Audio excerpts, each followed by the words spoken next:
올해는 기후 위기를 넘어 기후 재난의 원년이 되고 있습니다. 그래서인지 가톨릭 농민들에게는 이번 추석이 더욱더 어렵고 힘들게 맞는 명절이 되지 않을까 싶은데요.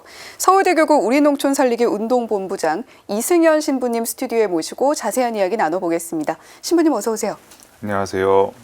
네, 생명의 농산물 소비 운동에 앞장서시는 우리농 운동본부의 본부장을 맡고 계십니다.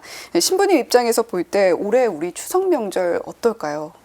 네, 우리는 기후 위기를 몇 년째 몸으로 체감하고 있습니다. 올해도 봄에는 냉해가 있었고요. 여름에는 국지성 호우, 그리고 태풍, 폭염, 그리고 가을이 됐는데도 아직도 높적 기온이, 그리고 잦은 비가 오고 있습니다.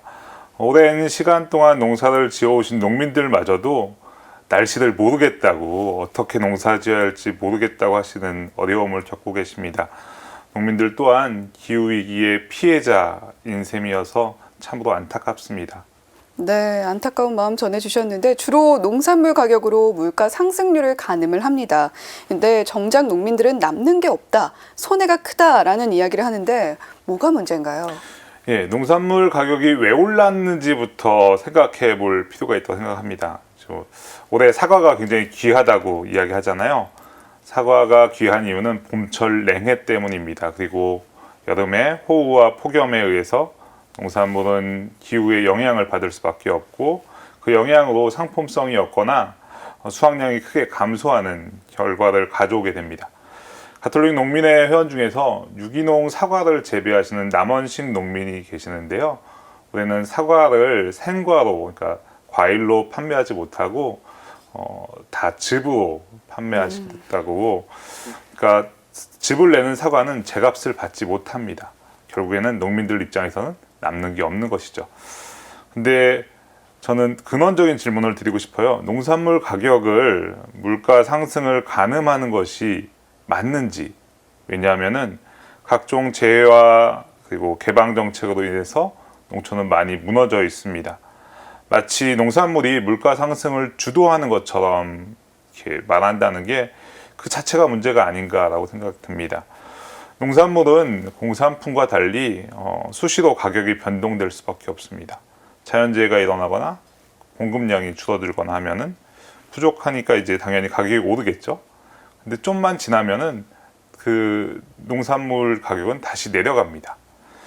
그래서 이렇게 조금만 폭락했다가 다시 올라가도 많이 오른 것처럼 보입니다. 사실은 높지 않습니다. 우리가 가지고 있는 밥 한 공기가 커피잔, 그러니까 자판기에서 마시는 커피 한 잔보다 못하거든요. 조금만 부족해지면은 수입해서 막아버리고 단기적인 물가 정책만을 지속하는데, 국내의 자금률을 높이는 것부터 시작해서 우리가 어떻게 하면 근본적인 농업 정책을 고민할 수 있는지에 대해서 더 생각해 봐야 하지 않을까 생각합니다. 네, 지난 농민주일 담화였죠. 유기농을 다시 봐야 한다라는 이야기가 나왔는데 유기농산물이 왜 중요한지 저희 시청자 여러분들께 한마디 해주시면 좋겠습니다. 네, 지난 농민주일 담화문에서 유기농업, 생명농업에 대해서 관심을 기울여야 한다고 강조했습니다. 농업은 생명을 가꾸는 일입니다. 그런데 우리가 일반적으로 만나는 농산물은 산업 공장에서 만든 것처럼 똑같은 모습을 요구하는 경우가 많습니다. 그러기 위해서는 화학 농약과 화학 비료를 사용해서 농산물을 생산해야 합니다.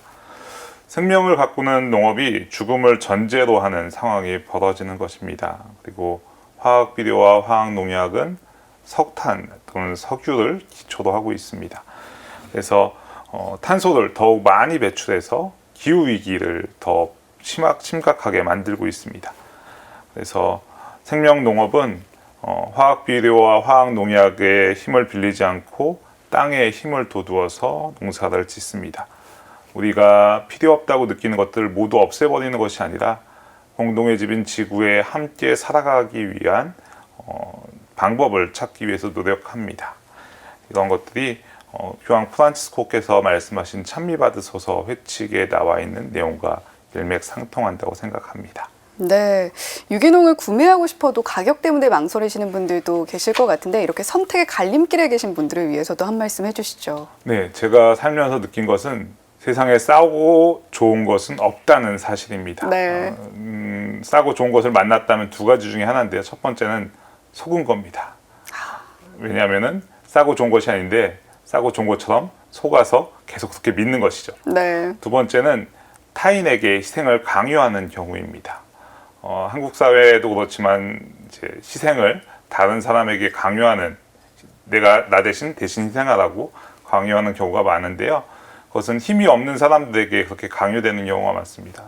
그래서 두 종류의 사람들이 저는 가장 먼저 생각나더라고요. 첫 번째는 농민입니다. 그리고 두 번째는 미래 세대입니다. 네. 내가 비용을 내지 않지만 누군가 대신 비용을 내고 있습니다. 그것이 희생이란 이름으로 타인에게 강요될 때 우리의 식탁이 정의롭지 못하게 됩니다. 그래서 우리의 식탁을 정의의 식탁, 생명의 식탁으로 만들기 위해서는 제값을 주는 것이 필요합니다. 네. 우리 농산물 꼭 애용을 해야겠다라는 생각이 듭니다. 지금까지 서울대교구 우리농촌 살리기 운동본부장 이승현 신부님과 함께 이야기 나눠봤습니다. 신부님 오늘 말씀 고맙습니다. 네, 감사합니다.